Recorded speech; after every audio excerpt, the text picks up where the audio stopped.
Cuando aportamos calor a un cuerpo, el efecto más común es que su temperatura aumenta.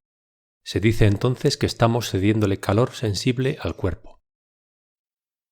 Sin embargo, en otras ocasiones el aporte de calor tiene otro efecto, el de cambiar el estado de agregación de una sustancia. Así ocurre, por ejemplo, cuando fundimos cubitos de hielo. Se habla entonces de calor latente o también calor de cambio de estado. En resumen, calor sensible es el que se invierte en cambiar la temperatura de un cuerpo, y calor latente es el que se emplea en cambiar su estado de agregación.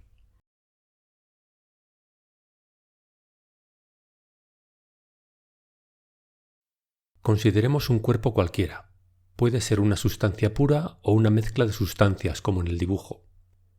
Si queremos incrementar su temperatura desde un valor inicial Ti a uno final Tf, tendremos que aportarle una cantidad de calor proporcional al incremento de temperatura deseado. La constante de proporcionalidad se llama capacidad calorífica del cuerpo. El calor es una forma de energía, por lo que en el sistema internacional mediremos el aporte de calor en julios. Medimos la temperatura en Kelvin, aunque también podemos medirla en grados Celsius, y por tanto la capacidad calorífica del cuerpo se mide en julios por Kelvin. Pero si lo que queremos es calentar una sustancia pura, entonces la capacidad calorífica es proporcional a la masa de la sustancia. Esta segunda constante de proporcionalidad se denomina calor específico de la sustancia. Se mide en julios por kilogramo y Kelvin. A modo de ejemplo, en pantalla aparecen los calores específicos de dos sustancias comunes. De acuerdo con estas cifras, con el calor necesario para calentar un kilogramo de agua, podemos conseguir el mismo aumento de temperatura en más de 10 kilogramos de cobre. Si nuestro objeto se encuentra a mayor temperatura que su entorno, le cederá calor a éste, y su temperatura disminuirá. Las ecuaciones precedentes siguen siendo válidas, esta para cuerpos de todo tipo y esta para sustancias simples.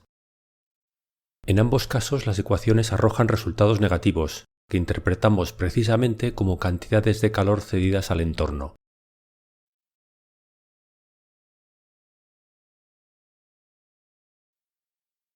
He aquí una tabla con los posibles cambios de estado de una sustancia y los nombres que habitualmente reciben. Consideremos primero el caso de la fusión, proceso durante el cual la sustancia inicialmente sólida acaba en estado líquido gracias a un aporte de calor, que denominamos calor de fusión. La temperatura a la que ocurre el proceso se denomina punto de fusión. Esta temperatura se mantiene fija durante el proceso, porque el calor aportado se invierte íntegramente en romper los enlaces entre moléculas, que son mucho más fuertes en el sólido que en el líquido. El calor de fusión es proporcional a la masa que deseamos fundir. La constante de proporcionalidad recibe el nombre de calor latente de fusión de la sustancia. Como el calor se mide en julios y la masa en kilogramos, el calor latente de fusión lo mediremos en julios por kilogramo. Este es el calor latente de fusión del hielo. Como sabemos, es un proceso que ocurre a 0 grados Celsius. En el caso del cobre, el punto de fusión es de unos 1080 grados Celsius. Como vemos, es más costoso fundir agua que cobre, una vez, claro está, que hayamos alcanzado el punto de fusión. Cuando un líquido hierve, hablamos de vaporización o ebullición. Este proceso ocurre a una temperatura fija, llamada punto de ebullición. También requiere un aporte de calor, el llamado calor de vaporización, que se invierte en romper los enlaces que ligan las moléculas del líquido. De nuevo, el calor de vaporización es proporcional a la masa vaporizada. La constante de proporcionalidad recibe ahora el nombre de calor latente de vaporización de la sustancia. Se mide igualmente en julios por kilogramo. En pantalla aparecen ahora las temperaturas y los calores latentes de vaporización del agua y del cobre líquidos. Finalmente, es preciso mencionar que en los cambios de estado inversos, en este caso la condensación del vapor, la sustancia debe devolver a su entorno la misma cantidad de calor que se requirió para vaporizarla, o en su caso para fundirla.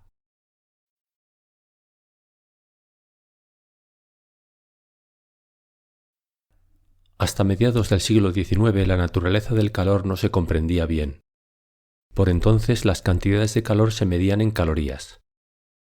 Una caloría es la cantidad de calor necesaria para incrementar en 1 grado Celsius la temperatura de 1 gramo de agua líquida. Esta definición implica que el calor específico del agua líquida es 1 caloría por gramo y por grado Celsius. Los experimentos de Joule hacia 1840 mostraron que el calor es una forma de energía como otras muchas, y que existe una equivalencia precisa entre la caloría y otras unidades de energía.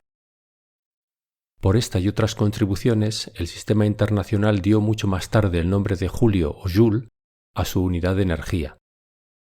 En concreto, este es el valor modernamente aceptado para la equivalencia entre calorías y julios. Este número explica el valor que dimos antes para el calor específico del agua.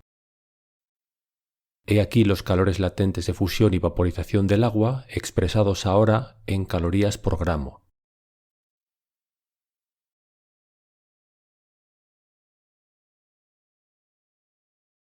En esta secuencia acelerada presenciaremos el calentamiento de cierta cantidad de hielo que tenemos en un recipiente. Inicialmente el hielo se encuentra por debajo de la temperatura de fusión. Los primeros aportes de calor toman la forma de calor sensible y permiten que el hielo alcance su punto de fusión.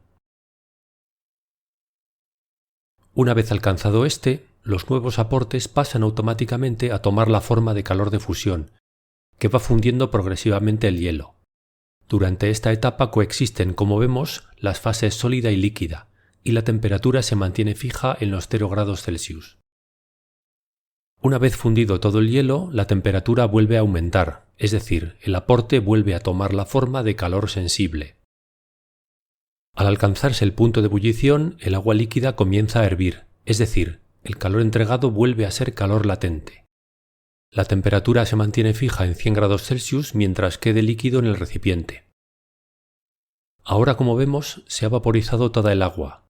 El vapor se ha dispersado, pero si nos fuera posible mantenerlo confinado, los nuevos aportes volverían a ser en forma de calor sensible e incrementarían la temperatura del vapor.